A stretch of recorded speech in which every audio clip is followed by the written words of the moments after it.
আসসালামু আলাইকুম। সহজ পদ্ধতিতে কিভাবে ব্লেজারে প্যাটার্ন করা যায় ওই রকম আর একটা ভিডিও নিয়ে আপনাদের সামনে হাজির হয়েছি। আমি মোহাম্মদ সোহেল রানা। আমাদের আজকের ভিডিও সহজ পদ্ধতিতে কিভাবে ফ্রন্ট ইনার পার্ট বা ফ্রন্ট লাইনিংয়ের প্যাটার্ন নেওয়া যায়। কথা না বাড়িয়ে চলুন শুরু করা যাক। এর আগে আমরা যে ফ্রন্ট পার্ট কপি করে ফ্রন্ট ফেসিংয়ের প্যাটার্ন নিয়েছিলাম, মূলত সেখান থেকে আমাদের ফ্রন্ট লাইনিংয়ের প্যাটার্ন নিতে হবে। তো ফ্রন্ট লাইনিংয়ের প্যাটার্ন নিতে হলে আমাদেরকে যে এই ফেসিংয়ের যে লাইনটা আছে সেই লাইনটাকে একটু নেক পর্যন্ত, শোল্ডার পর্যন্ত বড় করে নিব। এরপর আমরা অ্যালাউন্সের জন্য 2 সিএম বাড়াই দেব। তো ফ্রন্ট ফেসিংয়ের জন্য অ্যালাউন্স 1 সিএম, লাইনিংয়ের জন্য 1 সিএম, টোটালি 2 সিএম অ্যালাউন্স আমরা দিয়ে দেব। পয়েন্টগুলো আমরা ডিলিট করে দিব। তো আপনাদের অনেকের রিকোয়েস্ট ছিল যে মেজারমেন্ট চার্টটা আমি চেষ্টা করছি আজকে মেজারমেন্ট চার্টটা দেওয়ার জন্য। আমার ভিডিওর শেষের দিকে দেখবেন যে মেজারমেন্ট চার্টটা দেওয়া আছে, সেটা দেখে আপনারা কাজ করতে পারবেন। পয়েন্টগুলো ডিলিট করে দিই, আমরা যেই সেকশনগুলো আছে সেগুলো ডিলিট করে দিই। দেখুন একটা স্মুথ শেপ হয়ে গেছে, সুন্দর একটা শেপ। এরপর আমরা আমাদের বটম এরিয়াতে 3 মিলি উইথ আইজ লুজ লাগে, চেস্ট এরিয়াতে 7 মিলি লুজ লাগে, আর্মল এরিয়াতে 11 মিলি বা 1 সিএম লুজ লাগে। তো আমরা একবারে ধরেই সেটাকে 3 মিলি টোটালি বাড়াই দেব। উইথ ওয়েজ আমাদের লুজ লাগে বটমে 3 মিলি লুজ, আমরা উইথ ওয়েজ বাড়াই দেব। তো সেক্ষেত্রে আমাদের আর্মলে 3 সিএম বাড়লো, শোল্ডারেও 3 সিএম বাড়লো। এখন আমরা 4 সিএম নেব চেস্ট এরিয়াতে, তাহলে 3 আর 4 7 মিলি হয়ে গেল আমাদের।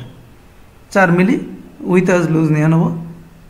তো লুজটা নেওয়ার পরে এরপর আমরা শোল্ডারে 1 সিএম বা 11 মিলি লুজ লাগে, সেখানে আমরা আরও 4 মিলি নিয়ে নেব। তাহলে 7 4 11 মিলি মোটামুটি আমাদের লুজ হয়ে গেল।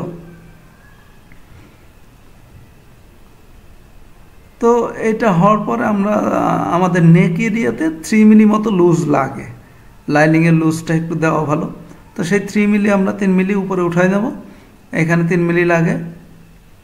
3 মিলি নেওয়ার পরে আর্মলের সাইডটাতে আপনার একটু বেশি লাগে, এখানে যেন টান না খাই, এই জন্য একটু বেশি করে দিতে হবে। অর্থাৎ 5 থেকে 7 মিলি লুজ এটার আর্মলের লেন্থ ওয়াইজ আপনার একটু লুজ বেশি দিয়ে দেওয়া লাগবে। তো আমরা দিয়ে দিলাম। লুজটা দেওয়ার পরে লাইনটা বড় করে টেনে দেব। দেখুন মোটামুটি আমাদের ফ্রন্ট লাইনিংয়ের প্যাটার্নটা হয়ে গেছে। এই লাইনটা একটু সোজা করে নেব আমরা, একটু পয়েন্টটাও আমরা সোজা পয়েন্টটাও বসিয়ে দেবো সুন্দর করে। তো লাইনটা একটু বাড়াই দেবো, এই লাইনটা মিলাই দেবো। এরপর আমরা পিচ সিম করে ফ্রন্ট লাইনিংয়ের প্যাটার্নটা বের করে নেব। আমাদের যে সাইড প্যানেল আনা আছে, সাইড প্যানেলটা নেওয়া আছে ফ্রন্ট লাইনিং নেওয়ার সাথে, এর কারণটা আপনারা দেখতে পারবেন ভিডিও শেষের দিকে। ফ্রন্ট লাইনিংয়ের সাইড প্যানেলের লাইনিংটা কী জন্য আনা হলো সেটাও দেখার জন্য দেখতে থাকুন। তো আমরা ফ্রন্ট লাইনিংয়ের প্যাটার্ন বের করে নিলাম। এই পার্টটা আমাদের লাগবে না, ডিলিট করে দিলাম। দেখুন কত সুন্দরভাবে আমাদের ফ্রন্ট লাইনিংয়ের প্যাটার্নটা হয়ে গেল। গ্রিন লাইনটা টেনে দিব। গ্রিন লাইনটা টেনে দিয়ে অ্যালাউন্সগুলো আমরা টেনে দেব 1 সিএম করে, অ্যালাউন্স টেনে দেব। শোল্ডারে 1 সিএম, আর্মলে 1 সিএম, সাইড প্যানেল সাইড সিএমে 1 সিএম। এরপর আমরা অ্যাডজাস্ট টু লাইন করে দিব। ভালো লাগলে বন্ধুদের মাঝে শেয়ার করবেন, একটা লাইক এবং একটা কমেন্টস করে দিবেন। সেটা আসলে আমার কাছে একটা উৎসাহের ব্যাপার, আপনাদের লাইক কমেন্টস থাকলে। তো এই যে আর্মল লাইনটা আছে, আর্মলের শেষের দিকে এইখান থেকে আমরা একটা লাইন টেনে নেব। লাইন টানার কারণ হলো আমাদের এই আর্মল থেকে 4 বা 4.5 সিএম নিচে ইন পকেটটা হয়, আমরা ইন পকেটের ড্রয়িংটা করে নেব। তো আমরা 4 সিএম দিয়ে করলাম, উপরে লাইনটা ডিলিট করে দিলাম। ইন পকেট ড্রয়িংটা করব, ইন পকেট ড্রয়িংয়ের জন্য। এরপর আমরা 5 মিলি আমাদের যে বনের উইথ থাকে 5 মিলি বা 6 মিলি উইথ থাকে, আমরা 5 মিলি দিয়ে দেবো। আর একটা লাইন টেনে নেব 5 মিলি। তো নেওয়ার পরে দেখুন আমাদের বনের হয়ে গেছে। এরপর যে আমাদের ফিনিশ লাইন আছে এখান থেকে 1.5 সেন্টিমিটার অর্থাৎ 1.5 সেন্টিমিটার দূরে ফেসিংয়ে পকেটটা ঢোকে। তো ফেসিংয়ে পকেটটা যাওয়ার পরে এরপর আমাদের অ্যাডজাস্ট লাইন করে দেব আমরা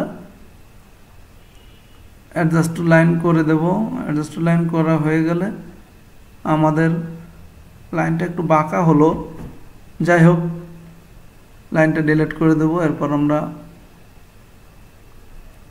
স্ট্রেট একটা লাইন টেনে নেব 1.5 সেন্টিমিটার, লাইনটা বাঁকা হয়ে গেল, স্ট্রেট করে নেব।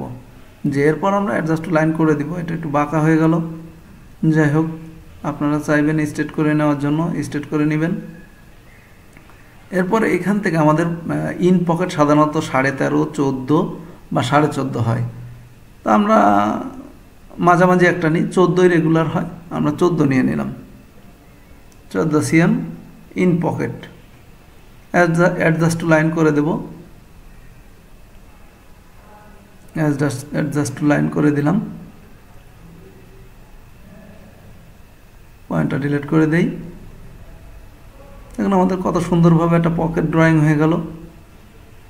এরপর আমরা ফেসিংয়ের সাথে অ্যাসেম্বলিটা চেক দিব। অবশ্যই আপনারা অ্যাসেম্বলি চেক দিবেন। অ্যাসেম্বলি চেক দেওয়া ছাড়া কখনোই স্যাম্পল হোক, প্রোডাকশনের জন্য হোক, প্যাটার্ন কখনোই ছাড়বেন না।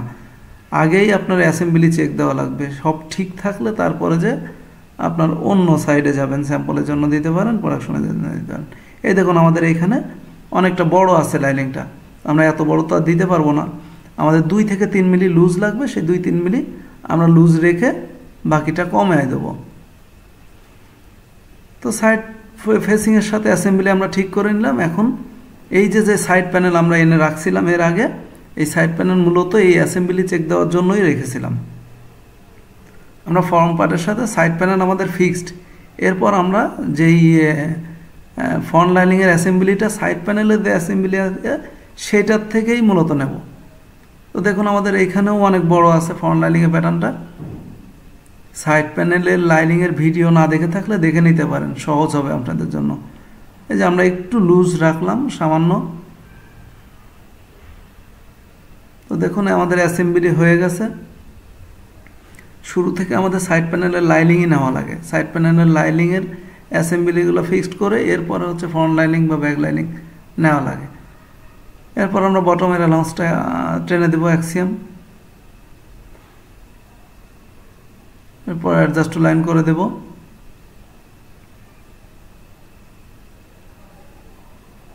অ্যাডজাস্ট টু লাইন করে আমরা একটু চেক দেব যে আমরা যে ফর্ম পার্টের সাথে লাইনিংটা নিয়েছি, আমরা যে লুজের পরিমাণটা নিয়েছি সেইটা আসলে কীরকম হলো, আমাদের কি সব ঠিকঠাক আছে কি না, এগুলো একটা দেখার বিষয়। এগুলো অবশ্যই চেক দিয়ে তারপরে দিতে হবে প্যাটার্ন।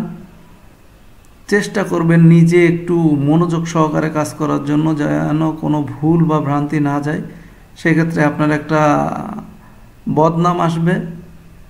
ভুলগুলো চেষ্টা করবেন মনোযোগ সহকারে কাজ করলে ভুল হবে না। 3 মিলি বা 7 মিলি 11 মিলি আমাদের যে লুজগুলো ছিল সেগুলো দেখুন কত সুন্দরভাবে আমাদের লুজগুলো ঠিকঠাক মতোই আছে। তো ফ্রন্ট লাইনিং কত সহজভাবে দেখুন নিয়ে নিলাম। আমাদের ফ্রন্ট লাইনিংয়ের প্যাটার্ন হয়ে গেল। দেখুন কত সুন্দর শেপ, সব কিছুই সুন্দর। তো আমি যেটা বলছিলাম আপনাদের রিকোয়েস্টে, আমার মেজারমেন্ট চার্টটা আমি অ্যাড করতে পারি না।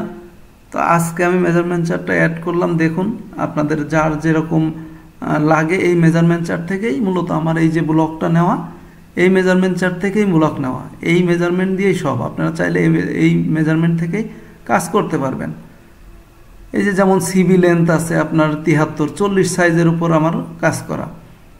CB length 73, chest 2.5 cm down 54.5, ওয়েস্টের পজিশন আছে, ওয়েস্ট উইথ আছে, হ্যাম উইথ আছে, আপনার শোল্ডার আছে, sleeve length, bicep, back length, এরপর armhole straight, X front, X back, collar deep, collar point, level width, level point, যাই হোক এই যে সব মেজারমেন্টগুলো দেওয়া আছে, আপনারা এগুলো দেখে কাজ করতে পারেন। তো এই ছিল আমার আজকের ভিডিও। ভালো লাগলে অবশ্যই বন্ধুদের মাঝে শেয়ার করবেন, একটা লাইক একটা কমেন্টস করেই দিবেন। তো ভালো থাকবেন সেই পর্যন্ত। আগামী ভিডিও জানি খুব সহজেই দিতে পারি, সেই দোয়াটাও করে দিবেন। সবাই সবার জন্য দোয়া করবেন। ভালো থাকবেন। আসসালামু আলাইকুম।